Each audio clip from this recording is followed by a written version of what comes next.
멱살 못 잡겠다 이런 유머도 나왔고 하지만 기싸움만큼은 팽팽했습니다. 한동훈 대표와 이재명 대표의 회담 영상으로 구성했습니다. 함께 보시죠.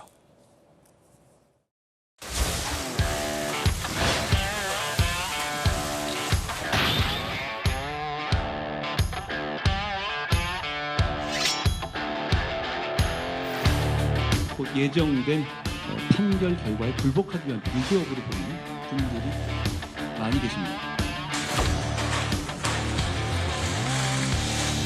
상대에 대한 인격적 존중이 정말로 필요하다. 이제 결단하셔야 됩니다. 아무 개당하는 것 같아요. 저 딴소리 하시죠.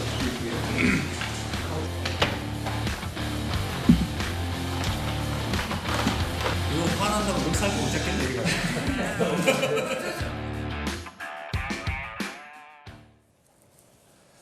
자, 양당 대표 간의 회담. 오늘 그 회담 소식과 합의 내용 등등 저희가 보도해드리겠습니다. 모두 발언에서 신경전이 치열했다라고 말씀드렸는데 자세히 좀 들어보겠습니다. 먼저 한동훈 대표는 검사 탄핵 시도는 이 대표 판결에 불복하기 위한 빌드업이 아니냐라고 이 대표의 사법 리스크를 찔렀습니다. 들어보시죠. 특히 국회의원 특권 내려놓기 정치개혁에 대해서는 진영을 불문하고 원하고 계시다고 생각합니다. 과거 이 대표님께서도 면책 특권의 제한 필요성을 여러 차례 제기하셨기 때문에 지금이 면책 특권 남용을 제한하는 추진을 하는 것에 적기라고 봅니다. 최근 이 대표님과 민주당에 대한 수사나 기소에 관여한 검사들을 상대로 시리즈처럼 해온 민주당의 탄핵은 곧 예정된 판결 결과에 불복하기 위한 빌드업으로 보는 분들이 많이 계십니다. 곧 나올 재판 결과들에 대해서 국민님은 설령 그 결과가 마음에 들지 않더라도 선을 넘는 발언이나 공격을 자제하겠습니다. 그러니 민주당도 재판 불복 같은 것은 생각하지 않으실 것이라고 저는 기대합니다. 무죄를 확신하고 계시는 듯하니 더욱 그렇습니다. 지금 이게 면전에서 하는 얘기잖아요, 오신환 의원님. 예. 옆에 이재명 대표 있어요. 이 대표가 뭔가를 막 받아 적으면서 즉석에서 뭔가 한동훈 대표에 대한 어떤 반박 내용을 좀 추가하는 듯한 장면도 포착이 됐는데 검사 탄핵 이거 이재명 대표 혐의도 많은데 9월, 10월에 혹시 유죄 나오면 이거 불복하기 위한 빌드업 아니냐. 재판에 좀 승복하자. 예전에 출발 드림팀에서 네. 결과에 승복하는 정의로운 사회 이런 멘트 있었는데 한 대표가 그걸 좀 언급하는 것 같기도 했고 이거 면전에서 한 얘기예요?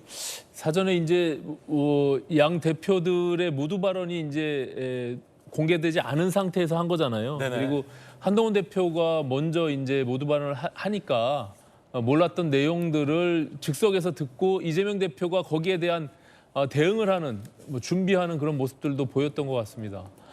특히 지금 말씀하신 대로 이재명 대표가 갖고 있는 사법 리스크가 현재 진행형이고 이제 다가오기 때문에 그 부분에 대한 지적을 사실은 한동훈 대표가 한 것이죠.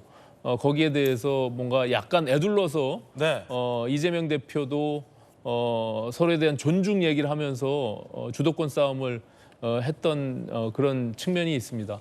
이 40분 정도 공개된 부분들 외에 오히려 더 많은 분량이 이제 비공개로 회의가 됐잖아요. 그렇겠죠. 예, 3+3 정책위 의장과 또 수석 대변인을 포함한 3+3 회담이 한 100여 분 정도 이루어졌고요. 또 그 이후에 그 합의문을 이제 서로 발표하는 그 문서를 작성하는 시간이 한 40분 정도 있었기 때문에 두 분이서 또 독대하는 시간이 한 40분 정도 있었다고 합니다. 네. 네, 언론에서 그 뒷얘기들에 대한 취재가 굉장히 치열하게 지금도 이루어지고 있는데 아무튼 국민들로서는 저게 11년 만에 여야 회담이 이루어졌다고 하는데 그동안 22대 국회가 사실은 국민들께 굉장히 큰 실망과 어떻게 보면은 정치가 정상화되지 못한 여러 가지 모습들을 계속 보여왔잖아요. 그래서 여야 대표들끼리의 저런 만남 자체가 어떻게 보면은 협치의 물꼬를 트는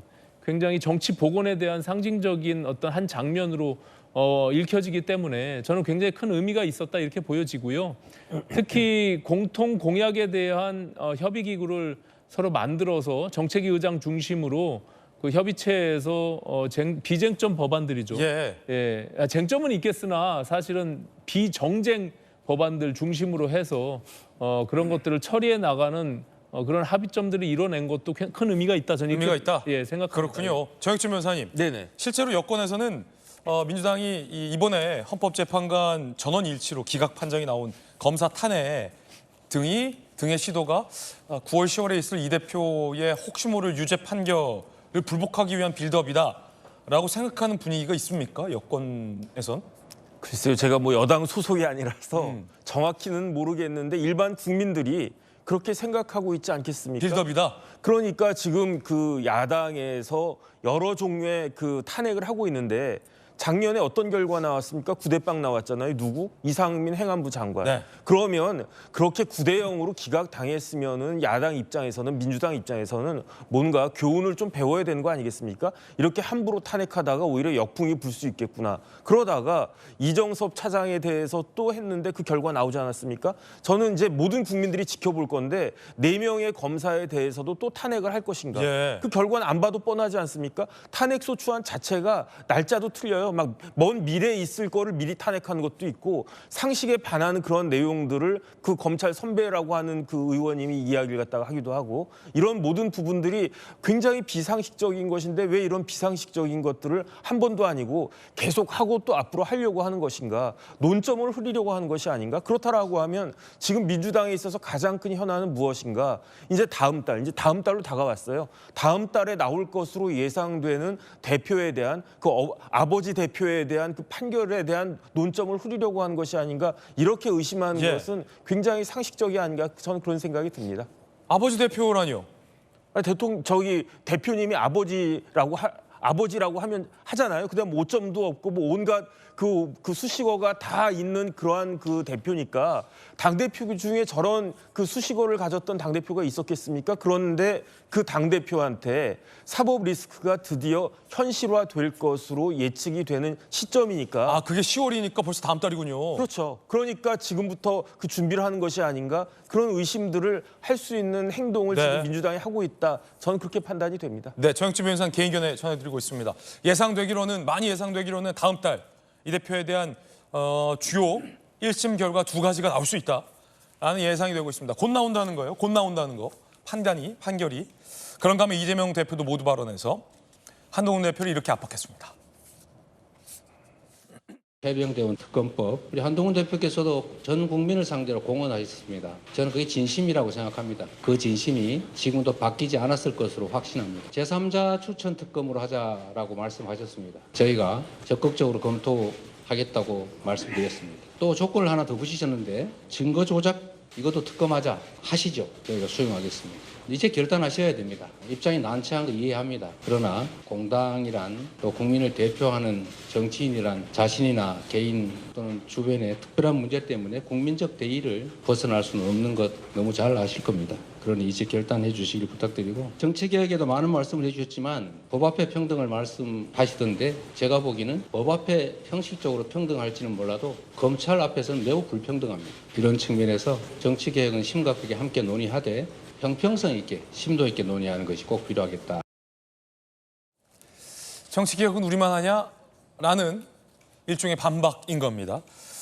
패부를 찌르며 회담을 시작하게 된 건데 한 대표, 이 대표 모두 예정됐던 시간보다 길게 모두 발언을 가져갔다라는 분석도 나옵니다. 함께 보시죠.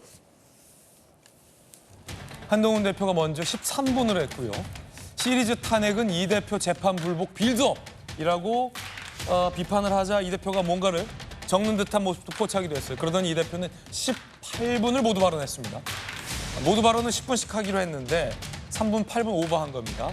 상대 인격 존중이 필요하다, 차상병 특검 결단하라 등등의 날선 발언들이 오고 갔습니다.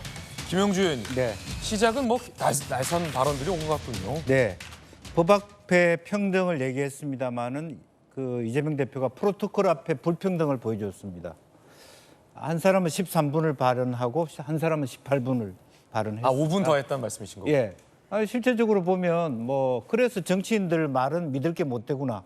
둘 다 모두 발언 처음에 7분 한다고 했다가 10분 한다고 했는데 거의 배 가까이 했어요. 이래서 사실은 이 토론 사회자가 네. 필요한 거죠. 네. 칼같이 끊거든요, 저희들은. 실제적으로 두 분이 그 모두 발언을 제대로 했으면 2시 25분에 끝나야 돼요. 모두 발언이 끝났을 때가 2시 40분 정도가 이미 그렇군요. 되어버렸습니다. 이제 그런 부분부터가 그렇고 한동훈 대표가 일성으로 이재명 대표가 양보해 주셔서 얼마나 순진한 발언입니까? 일부러 한 대표가 먼저 발언하는 거 보고 길게 하려고 그런 것이 그대로 드러났다. 이제 그런 부분도 아마 당내에서 한동훈 대표를 비판하려는 사람들은 그렇게 얘기할 수도 있었다라고 생각하고요.